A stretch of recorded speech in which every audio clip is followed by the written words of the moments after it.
반갑습니다. 이상원 교수입니다. 오늘의 주제는 굳이 작정 기도나 금식 기도를 하는 이유는 뭔가요? 입니다. 이 주제는 청소년 미래 세대의 고민 1, 오부, 기도, 하나님과 만남, 동행 12개 주제 중에서 9번째 주제입니다.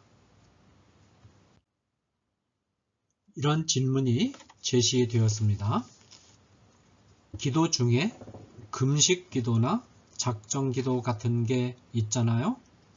저도 교회에서 고난주간에나 특별한 기도 제목이 있을 때 금식이나 작정 기도를 하곤 했었는데 문득 그냥 평소에 하는 기도로는 안 되나 싶은 생각이 들었어요. 절박한 마음으로 한다는 건 알겠지만 굳이 밥을 먹지 않거나 시간을 정해놓고 기도하는 건 떼쓰는 것 같기도 하고요. 꼭 그렇게 기도해야 할까요? 네, 이 질문에 대한 저의 답변입니다. 우리 친구는 부모님과 어떤 방식으로 대화하나요? 아마 엄마, 아빠와 대화하는 시간이라고 특별히 따로 시간을 정해놓고 대화하지는 않을 거예요. 그냥 함께 지내면서 자연스럽게 시간 나는 대로 대화하겠지요? 식사 시간에도 잠자리에 들기 전에도 거실에 앉아 쉴 때도 대화하고 만약 집에서 멀리 떨어져 있게 되면 생각날 때나 필요할 때마다 틈틈이 전화해서 이야기를 나눌 거예요. 그래요. 특별한 일이 있지 않으면 일상에서 우리는 이런 방법으로 부모님과 대화해요. 그러나 우리 친구가 혼자 결정하기 어렵고 부모님의 특별한 도움이 필요한 일이 있으면 부모님과 대화하는 방식도 달라지겠지요. 예를 들어서 진로 등 중요한 결정을 하는 순간이나 몸에 질병이 발견되어 치료해야 하는 때와 같이 큰 일이 생겼을 때는 부모님과 따로 시간을 내어 진지하고 심각하게 대화해야 하죠. 꼭 그렇게 특별한 순간이 아니더라도 가끔 부모님과 따로 시간을 내서 대화나 식사를 할 때도 있죠.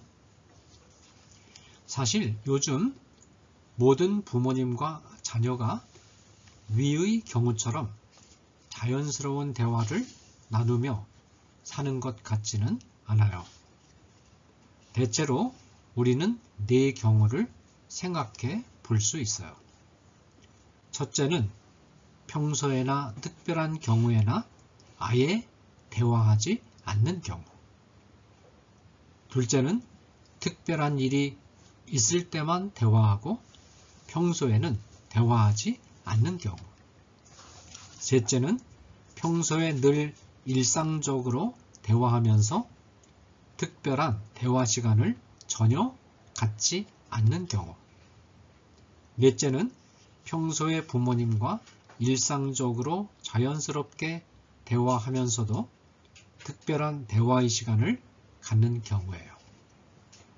우리 친구는 이 네 가지 중에 어떤 경우가 가장 바람직하다고 생각하나요? 평소에나 특별한 경우에나 아예 대화하지 않는 첫 번째 경우는 딱히 말할 필요도 없겠죠. 이것보다 평소에는 부모님과 대화하지 않더라도 특별한 일이 있으면 대화하는 두 번째 경우가 그나마 낫겠네요. 또 그것보다는 평소에 늘 한결같고 꾸준하게 대화하는 것이 나을 테고요. 하지만 가장 좋은 것은 평소에도 자연스럽게 대화하면서 중요한 일이 있거나 특별한 시간이 있을 때 서로 깊은 이야기를 나누는 게 가장 좋은 태도겠죠. 이처럼 평소에 대화하는 것과 특별한 대화의 시간을 따로 갖는 것은 서로 대립하거나 충돌되는 문제가 아니에요. 둘 중에 어느 하나를 선택해야 하는 그런 문제가 아니라 둘 다 필요한 것들이죠. 우리 친구들이 영어 공부를 하고 있으니까 영어로 표현해 보자면 이 문제는 either or, 즉 둘 중에 하나의 문제가 아니라 both and, 둘 다의 문제지요. 제 경험을 한 가지 이야기해 드릴게요. 제가 네덜란드에 있을 때 이야기인데요. 그곳에서 처음에 정말로 이해되지 않는 일이 한 가지 있었어요. 네덜란드가 튤립의 나라라는 것은 우리 친구도 잘 알고 있을 거예요. 네덜란드에는 정말 꽃이 많아요. 대부분의 네덜란드 집에는 작은 정원이 딸려 있죠. 그런데 재미있는 것은 네덜란드 사람들이 제일 좋아하는 선물이 꽃이랍니다. 저는 이 사실이 잘 이해되지 않았어요. 이렇게 사방천지에 꽃이 널려 있는데 꽃 선물이라니.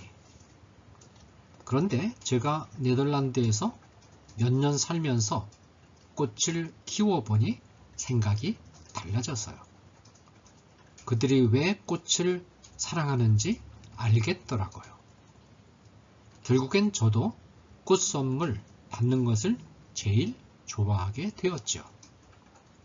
평소에 꽃을 멀리하다가 오랜만에 꽃을 선물 받으면 더 기쁠 것 같지만 그게 아니에요. 오히려 그러면 별로 감동이 없더라고요. 왜냐고요? 꽃이 주는 즐거움을 모르기 때문이에요. 평소에 꽃을 좋아하는 사람은 꽃을 키우는 재미를 알기 때문에 의미 있는 꽃 선물을 받으면 좋아하죠. 엄마 아빠와의 대화도 마찬가지예요.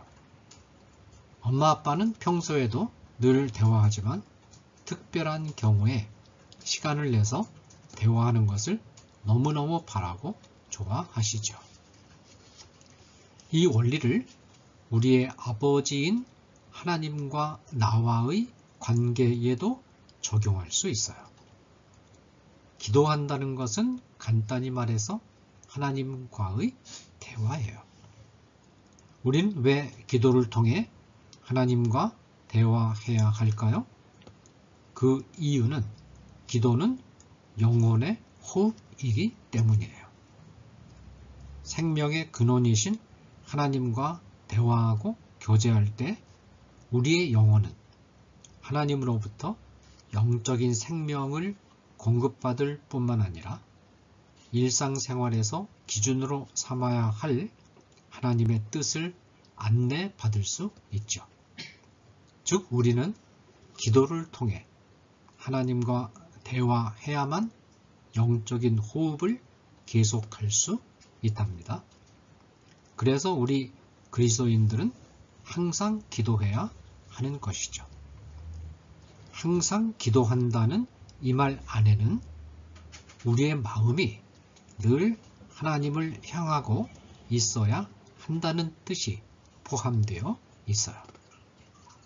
그런데 큰일이 없을 때는 평상시 마음으로 기도하는 것만으로도 충분하다고 느낄 수 있어요. 하지만 삶이 항상 잔잔한 강물처럼 흐르지는 않죠. 때로는 고난의 바다를 건너야 하는 비상사태 같은 상황을 만나게 되고 사람의 힘과 지혜로는 감당하기 어려운 일들을 만나게 된답니다. 그럴 때는 하나님의 도우심과 인도하심이 필요하고 그것을 위해서 하나님과 특별한 대화를 해야만 해요. 성경에도 이런 경우에 대한 기록이 많아요. 몇 가지 예를 들어볼게요. 야곱이 라반의 집에서 지내다가 다시 고향으로 돌아올 때 야곱의 형 에서가 수백 명의 군대를 거느리고 야곱을 만나기 위해 오고 있다는 소식을 들었어요. 야곱은 형 에서를 속이고 장자권을 가로챘던 일 때문에 형 만나기를 두려워하고 있었죠. 그때 야곱은 어떻게 했을까요? 야곱은 강가에서 밤새도록 하나님의 사자를 붙들고 씨름했어요. 그리고는 마침내 하나님으로부터 함께 하시겠다는 약속을 받았죠. 솔로몬이 다윗에 이어 왕이 되었을 때도 마찬가지였어요.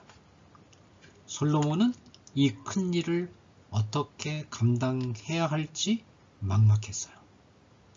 그래서 하나님께 1000번의 제사를 지내는 특별한 대화의 시간을 마련하고 하나님께 나라를 다스릴 지혜를 달라고 떼를 쓰듯이 기도했어요. 그것이 하나님의 마음을 기쁘게 했고 솔로몬은 원하던 지혜를 받게 되었답니다. 에스더도 같은 경우죠. 하만의 계략에 말려들어서 페르시아 안에 있는 모든 유대인이 죽임당할 위기에 처했을 때 에스더는 금식하며 기도함으로 하나님과의 특별한 대화를 준비했고 마침내 하나님의 도우심을 체험할 수 있었어요. 이런 예는 신약 시대에도 정말 많이 있어요. 특히 가장 좋은 예는 예수님의 경우죠. 예수님은 인류를 구원하는 엄청나게 중대한 일을 앞두고 평상시에 하는 기도만으로는 이 큰 일을 수행할 수 없다는 걸 아셨죠. 그래서 40일간 금식 기도를 하는 특별한 시간을 가지셨죠. 그렇게 기도하신 후 공생애를 시작하신 예수님께서는 마침내 인류의 무거운 죄를 대신 지시고 십자가 위에서 죽으시는 순종의 모습을 보이셨고요. 예수님께서도 이렇게 기도하셨는데 우리가 평소에 하는 일상적인 기도로 만족해서는 안 되겠죠? 물론 기도는 평소에 늘 마음으로 하나님을 생각하면서 잔잔하게 또 끊임없이 해야 해요. 그러나 하나님의 특별하신 도우심과 은혜를 구할 때 또는 우리를 위해 아들 예수님을 십자가에 매달아 죽이기까지 한 하나님의 사랑을 생각할 때 금식 기도나 작정 기도를 통해 특별한 대화 시간을 갖는 것은 어찌 보면 자연스러운 일이랍니다. 마치 운동선수가 매일 맞춤 식단으로 영양을 맞춰 먹지만 때때로 몸을 보충하기 위해 특별한 음식을 먹는 것처럼요. 기도 생활도 평상시에 늘 마음으로 하는 기도가 가장 중요하지만 이 기도만으로는 부족하고 특별한 시간에 마음을 정하고 간구하는 시간이 필요하죠. 위급한 때에만 기도하고 평상시에 하나님과 가까이 대화하지 않거나 평소에 기도는 하지만 따로 하나님과 더 깊이 기도로 교제하지 않는 것은 하나님과의 관계를 미지근하게 만들 수 있답니다. 그러니까 우리 친구는 기도의 균형을 맞춰서 평상시에도 특별한 때에도 기도할 수 있으면 좋겠어요. 감사합니다.